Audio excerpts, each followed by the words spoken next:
Football. It's described as a beautiful game. For some, the beauty lies within the pure euphoria of their team scoring a last-minute goal. For others, the joy comes from being part of a collective, whether that's playing at the park with friends or following a team up and down the country. Many of us grow up dreaming of becoming a professional footballer, and for the select few, that dream becomes a reality. However, football stars first have to go through an academy to make it as a professional, and it's within the academies that we find a potentially ugly side to the beautiful game. Football academies are constantly striving to produce young English talent, with the likes of Dele Alli and Marcus Rashford being prime examples of English players coming through the youth system. However, the number of youngsters who make it to the top represents just the tiniest tip of an immense iceberg. For every Marcus Rashford, there are thousands who don't make it. Callum, like many, dreamed of becoming a professional footballer.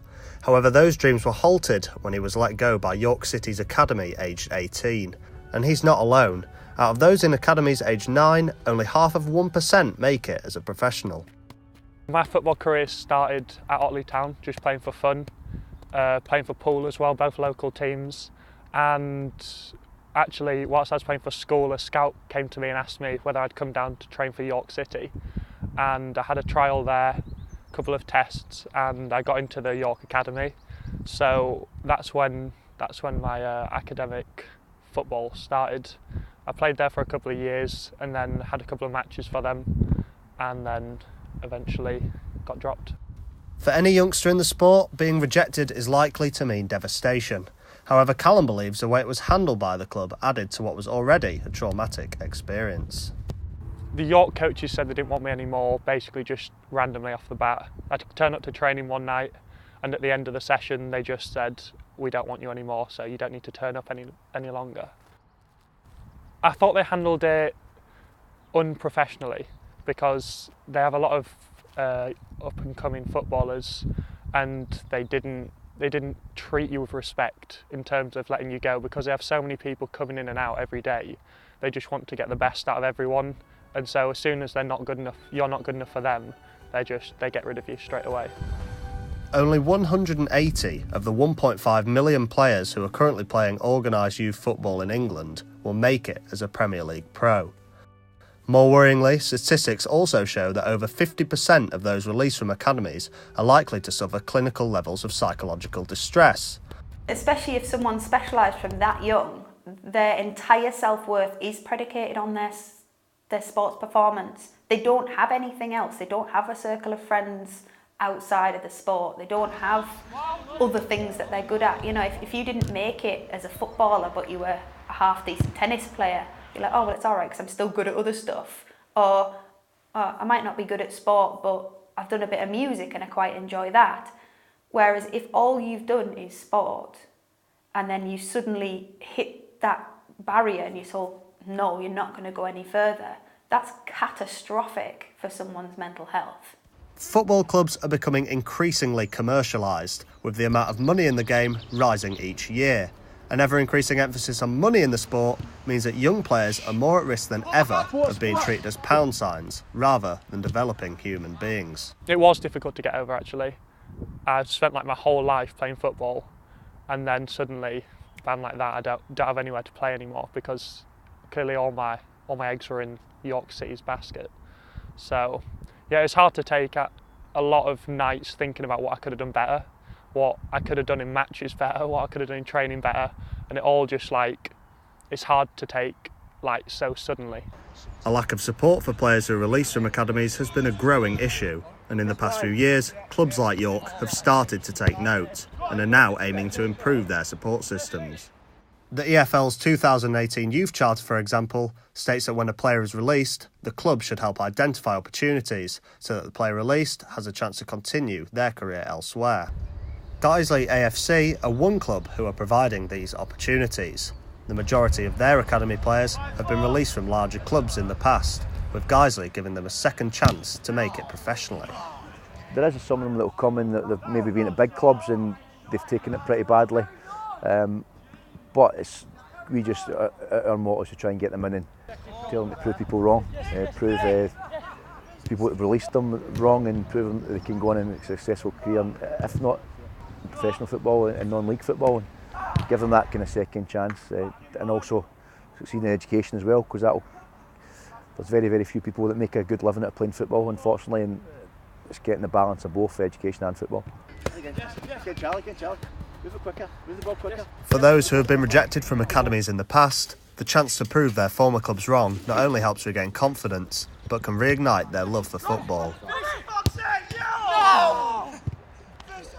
Just get them to enjoy football again, just to get them to enjoy it, just to come along, give it their all, and get a smile back in their face. And that's the main thing. It's you want the players to come here and, all right, they've got to be coached and they've got to be educated in how to play the game. However, the biggest factor with kids these age, when you get to 17, 18, is wanting to come in and want to get better. It's trying to create an environment which is supportive. I think we kind of say it's like we'll put high demands on them, but we'll give them high support as well. So getting the coaching staff to work with as individuals and just know the kids well in terms of what their family background is and treat them like treat them as individuals.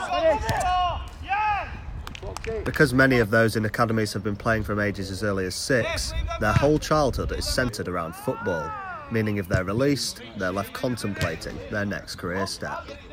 Although academies offer a range of educational courses, football obviously takes precedent, and education often takes a back seat. For many, a step into coaching seems a natural progression, allowing them to remain part of the sport rather than changing their career completely. Because if they get space in the thirds, they're going to be able to clip it in. Andrew made the transition into coaching when he was released by an academy aged 18, seeing it as a perfect opportunity to still be involved in the sport he loves. So I've always been massively passionate about football, and it's just a sport I've grew up with. And then I was involved in a lot of sort of leadership-based things at high school. So when I kind of realised the childhood dream of a pro footballer wasn't a thing, I was like, I want to get involved another way, and coaching seemed something that I was quite suited to. Be positive, positive. Obviously, becoming a pro footballer is a lot harder in terms of your likelihood of becoming one. But this one's more challenging because you know that you can get there. Although Andrew has always been interested in coaching, being released still came as a big shock. He believes that keeping a positive attitude was what helped him not be mentally affected by the experience. Good! It was kind of a bit of a realisation in this one meeting we had. So they basically said this is it, this is the end of it. You can come play for us at this lower league team and do B-Tech, but that's it. And in the car home, with my dad, I was a bit upset, but I'm quite a sort of driven person, so it's sort of looking on to the next thing as soon as possible, really. Andrew's coaching partner, Jordan, was released from Luton Town after over 6 years at the club and believes clubs should show more respect when releasing players. I don't think they dealt with it in the greatest way. So normally, from what I believe at most clubs, you go in, they tell you what day it's going to be. So then you go and you train as normal, and then they'll bring you in after training session and they'll say, "Look, sorry, you're not got off the pro contract." With me, this is what didn't sit well with me, is that they brought me and 2 other players in at the same time and told us, basically said, "Look, you're not going to be here next year." And that's what it was, which for me I was a bit disappointed with, because I feel I've been at the club for 6 or 7 years. I feel I deserved a bit more respect than being pulled into a room with 2 other players. There's no doubt that being released is a traumatic experience for youngsters. However, delivering the news in a professional and caring way means that the blow can be softened, and providing players with support after their release could be the difference, helping those who are suffering mentally to recover. The support system afterwards is an area which they can improve upon, definitely. They've spent a lot of time on coaches, so I think maybe afterwards is spending time with people like me afterwards, talking about where you can go from there, into different academies maybe, or a system where you go straight back into playing non-league football again. So that's definitely an area where they can improve. Rejection will always be part of the sport, and there's little to no way of clubs being able to tell from such a young age which players are going to make it professionally. However, what is clear is that clubs must reassess their approach to releasing players and help them to move forward with their lives.